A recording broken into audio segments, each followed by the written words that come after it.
If you're a collector, you already understand stewardship, preserving what matters, planning ahead, and passing things on the right way. That's exactly how Peristyle Wealth approaches financial planning. As the Ferrari Club of America's official wealth management partner, they help avid collectors who value resilience and attention to detail. And the founder, John Suarez, is active in the community. I've judged one of his cars before, and I see him at events all over the country. To learn more, go to peristylewealth.com. Peristyle Wealth advisory services offered through New Edge Advisors, LLC, a registered investment advisor.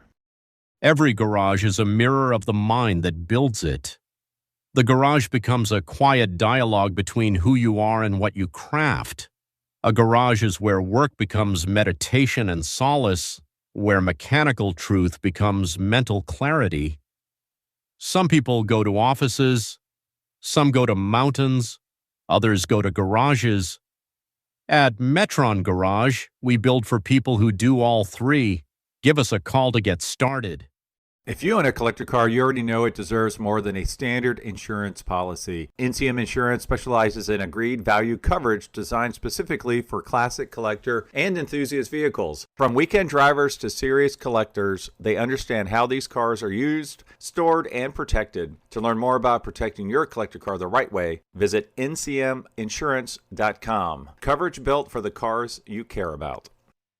Every car in your garage tells a story, where it's been, how it's been maintained, and what makes it truly yours. Carport gives you a simple digital garage to document, organize, and manage your vehicles all in one place. Track service history, store important records, and keep your collection dialed in with confidence. From your daily driver to your dream car, Carport keeps everything in order so you're always ready for the road. And best of all, it's free to use and is 100% private. To learn more, go to carport.app. Okay, I'm very excited on this episode of the Collector Car Podcast because I'm headed out to one of the most amazing events in the country for cars, Velocity Invitational, and I'm thrilled to have the founder of the event, Jeff O'Neill, on the Collector Car Podcast. Jeff, buddy, how you doing today? Greg, I'm doing great. Nice to be here. Yeah, no, I really appreciate that. I cannot tell you how excited I am about this. I've been on your website. I've been looking at everything. I remember a couple years ago just getting inundated with these amazing shots of like Porsche 917s and Ferrari GTOs, like the real deal, crazy cars, running shoulder to shoulder on the racetrack. And I'm so excited to see it in person. So if you would, for folks that maybe aren't interested or know about this event, tell us a little bit about it and how you got it started. Yeah, great. Well, I've always loved cars. I love racing. I love historic cars since I was a kid. I've tried to buy a few of the dinky toys I had when I was a kid, and I was growing up. We had a handful of cars, but nothing was a dinky toy back in the day. So I've been able to collect a handful of those. But the reason we started Velocity, really, honestly, was there was not a place to really take your family, showcase amazing cars, line them up as if they would have raced in period. So, one of the fundamental aspects of Velocity is it is a 100% authentic race cars that raced in period. They have to be prepared exactly as they would have been driven back in the day. And one of our goals has always been, see it, smell it, hear it. And we want people to run these cars so people can see as they would have run at Le Mans or Daytona or wherever, Charlotte, you name it, Monaco. And then I wanted a venue where collectors could safely bring their cars, show them, and then the spectators can come right up to them. We don't put ropes around anything. You get to come, you get to talk to the drivers.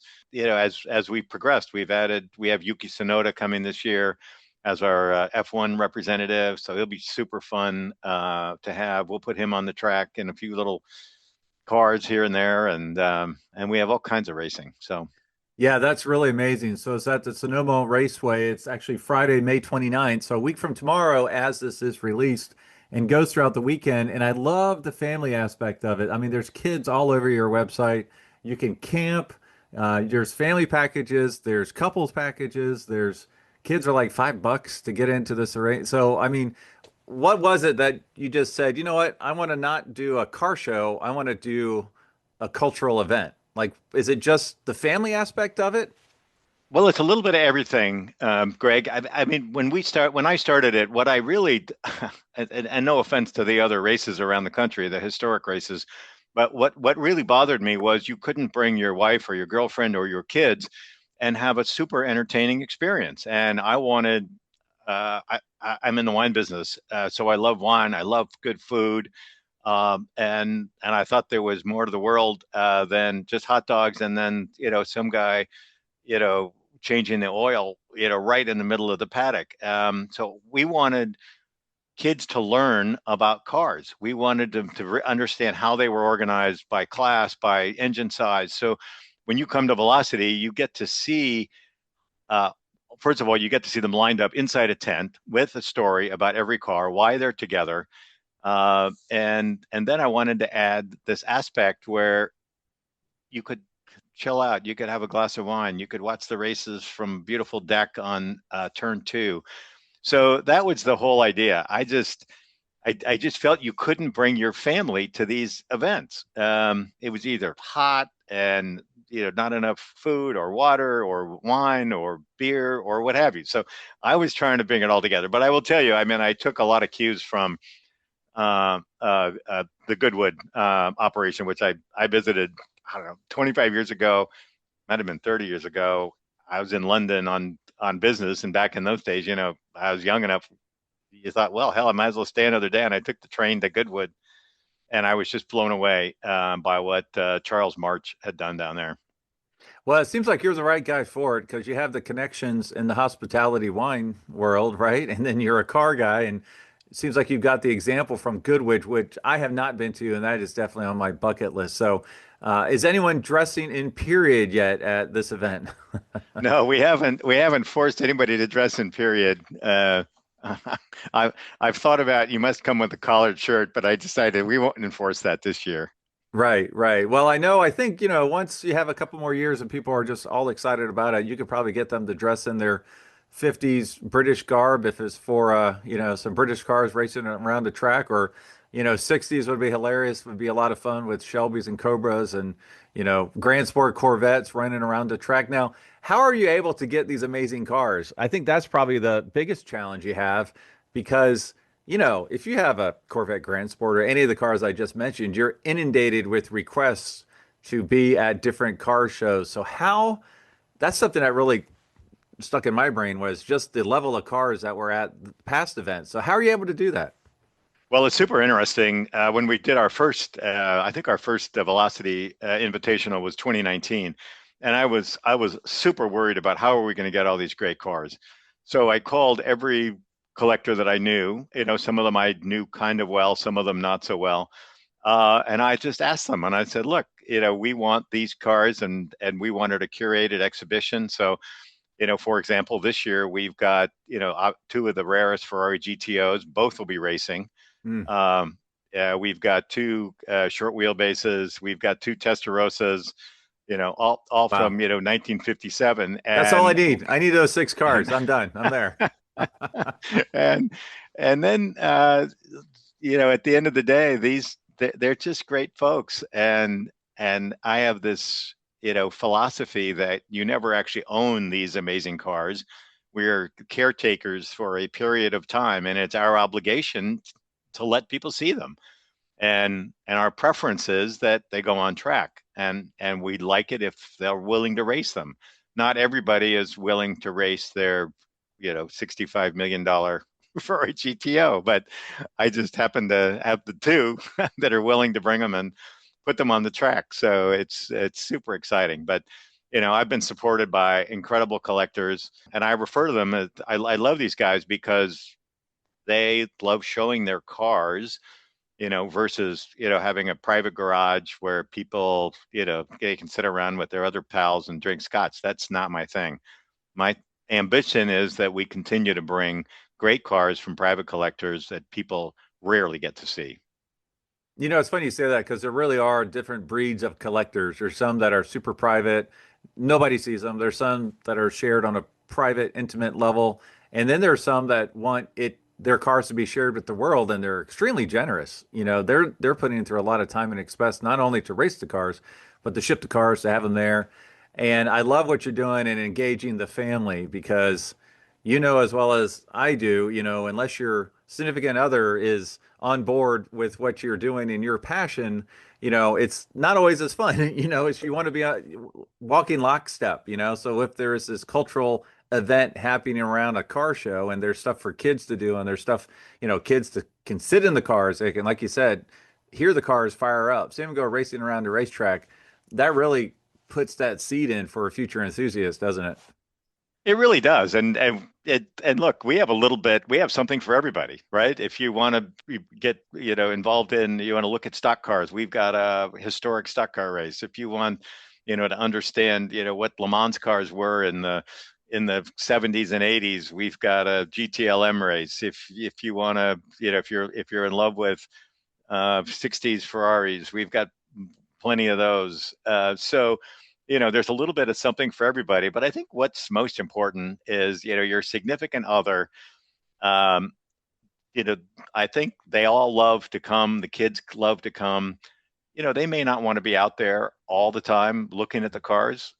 So we created these spaces for a little retreat, come, tasting in a little in the wine pavilion or stop and have lunch in the Turn 11 driver's lounge. So there's all kinds of places to, because I know not everybody loves the sound of a 1969 Boss 302 Trans Am car, which, as you know, How's has. that possible?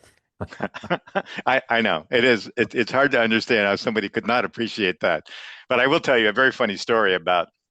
I had a media guy with me, and then I loved, I'd take guys out in my Pernelli Jones Mustang, and we did one lap, and normally I go thumbs up, thumbs down. Do you want to go for another lap?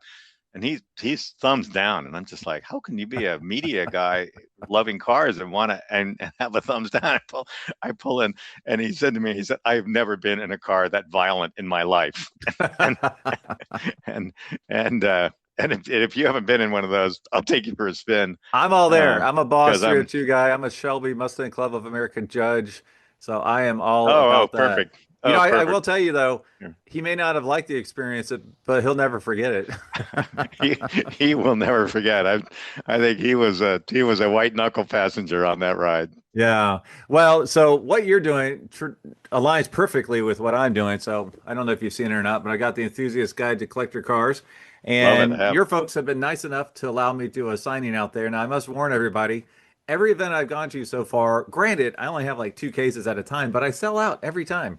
And so I only have about two cases to bring out there to you guys, but I think they'll probably go pretty quick. But I'm just thrilled to be able to share it at an event in which you're trying to share our love for collector cars with everyone else. Now, you mentioned some iconic cars there. Those six, I said that's enough for me to come out there. Two Ferrari GTOs, two short wheelbase, two Testarossas.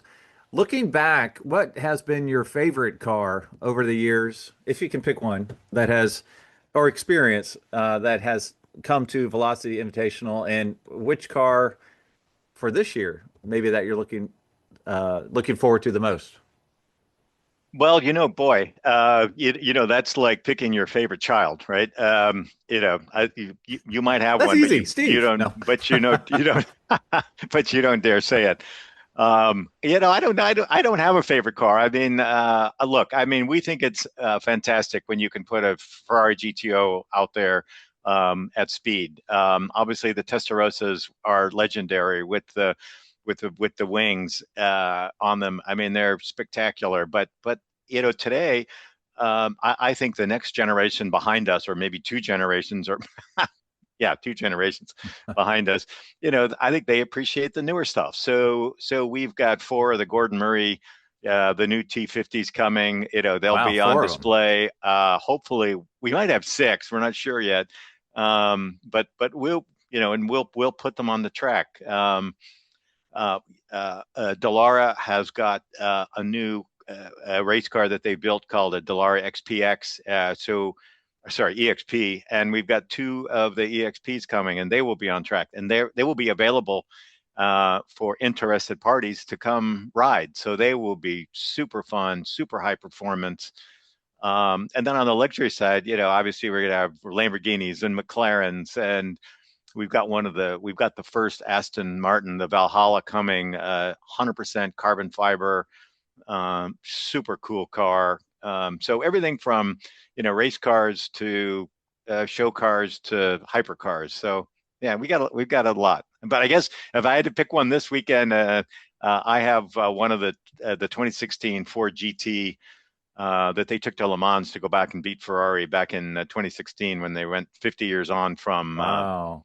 the 66 race. And so we'll be running that as well. And that's so we've got some pretty cool stuff out there. Actually, we're going to have two of them on track. Two of the five cars, two of the five Le Mans cars from 2016 will be racing at Velocity.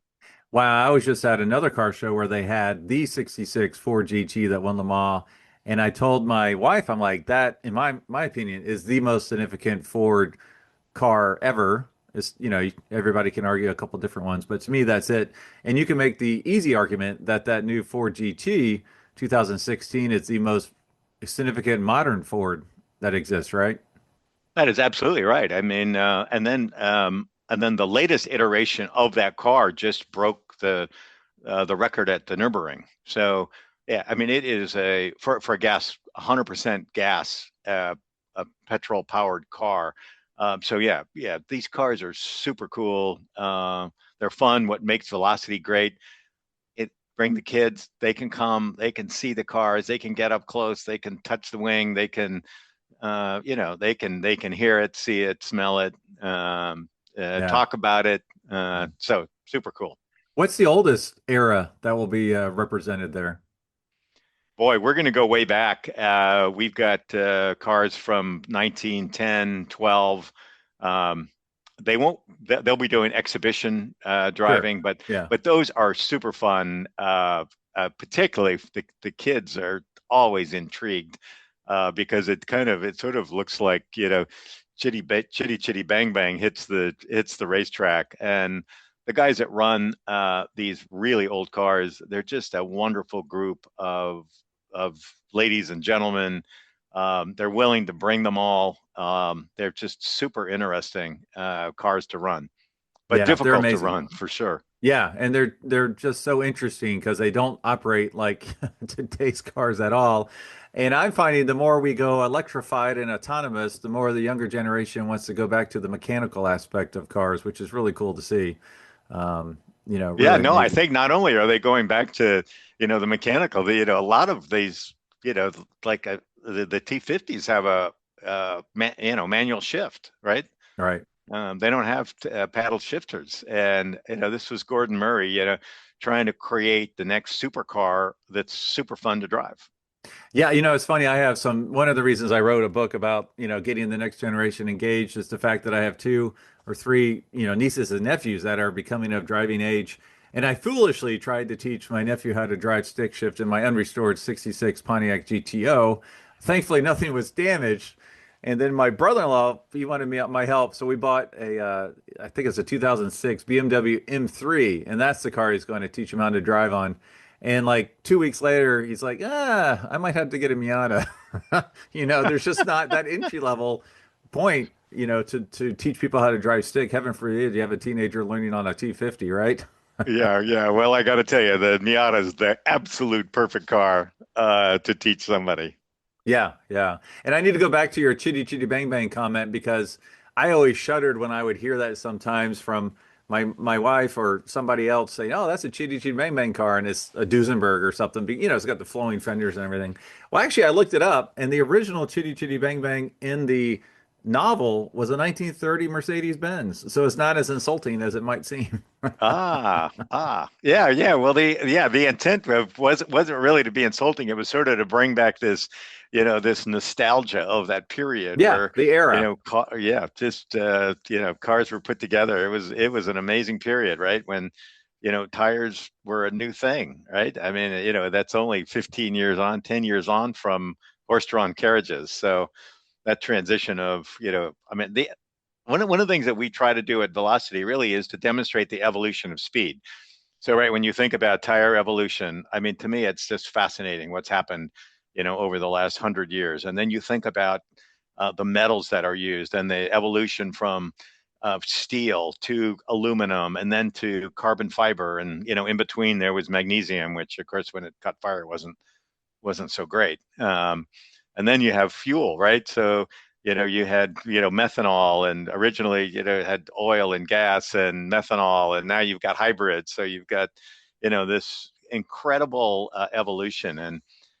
And one of the things I kind of remind everybody that the automotive racing is what has created what makes cars great today. I mean, disc brakes in around 1960. I mean, it was revolutionary going from drum brakes to disc brakes. So all of these little steps, and then hybrid recovery, and all of that stuff that's used on F1 and Formula E and all of that, to me is absolutely fascinating. And the cars today that everybody gets to drive on the road. I mean, a Toyota Corolla obviously outperforms anything from 1955, right? So it's just when you grab all this new technology, it's just fascinating. Yeah, yeah, that's amazing. Well, let's see. So the best website is velocityinvitational.com. Is that correct? Correct. And I'll have all these links in the description of this podcast so they can just click and get signed up for this event. All right, well, let's talk about some of your passion for cars. Let's start with the bodywork on the back wall of your office here. What is hanging from the back of your office? So the first car I ever bought was a Maserati 250F, 1957. I had the dinky toy as a child. I wanted to get into racing, and at a certain point I said, look, you better figure out how to get one of those cars. So I went on the hunt for I just said to myself, you either have to have a 250F or a D-type Jag, and go find it. And so I found the 250F, which I bought, and I've raced for almost 20 years now. And that a guy called me and he said, I actually was at a race in Monaco, and I have the original nose off your car. So the hanging from the wall is the nose off of my 1957 Maserati 250F. So wow. Now, is that aluminum, magnesium? Aluminum. Aluminum. Okay. Yep. Aluminum. Yeah, that's incredible. So now what's out? What else is in the garage that maybe isn't considered a race car, maybe a street car?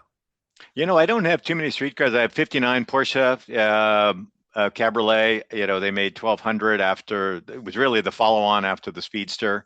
So that is a Meissen blue, which is the baby blue, completely original. Believe it or not, my dad bought that car in 1959. Oh my goodness, that's you never hear that anymore. And kept it. And so I have that. Anyway, a couple of other fun little things. I really don't have too many road cars. MGTD 1952, 68 Firebird, which is my first car. Oh, nice. Convertible 400. Hertz shifter of all the stuff that was important in 1968. Wow. Okay. Now, what year would you have gotten that as your first car? 1972, probably. Oh, so it's fairly new. Yeah, that's awesome. Yeah, it was fairly new. Yeah. How many tickets that first year of ownership? Probably quite a few. Quite a few. Yeah. Giving a 16-year-old Firebird 400 convertible, you thought you were pretty cool back then. Well, I'm glad you're still here. Yeah, I know. There's a couple of stories I'll leave out. Yeah, we can talk about those this weekend over a glass of wine. How about that? Or next weekend. Yeah, perfect.